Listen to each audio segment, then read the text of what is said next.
Udhna police સ્ટેશનમાં આવેલ એક ગોકુલ ફરસાણ અને ગોકુલ લાઈવ કેક એની જે દુકાન છે એનું શટર ઊંચું કરીને એક ગરફોડ થયેલી, જે સંદર્ભે ઉધના પોલીસ સ્ટેશને જે એના સીસીટીવી વગેરે ચેક કરતા એમાં હિરેન ગોહિલ અને ભગીરથ મકવાણા જે બે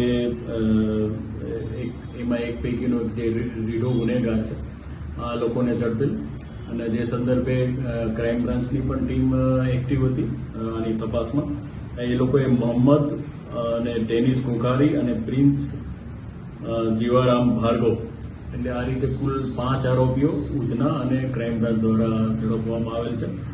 તે લોકો પાસેથી લગભગ જે ટોટલ રકમ ગયેલી 1,86,000 જેટલી, એ પૈકી હાલ 52,000 ઉપરાંતની રકમ રિકવર કરેલ છે અને એક મોટરસાયકલ અને મોબાઈલ પણ રિકવર કરવામાં આવેલ છે. આ સિવાય બાકીની રકમ રિકવર કરવા માટેના પ્રયાસો ચાલુ છે, તપાસ હાલ ચાલુ છે. એટલે આ રીતે જે છે સીસીટીવીની મદદથી ઉધના પોલીસ સ્ટેશન અને ક્રાઇમ બ્રાન્ચને ગુનો શોધવામાં સફળતા મળેલ છે.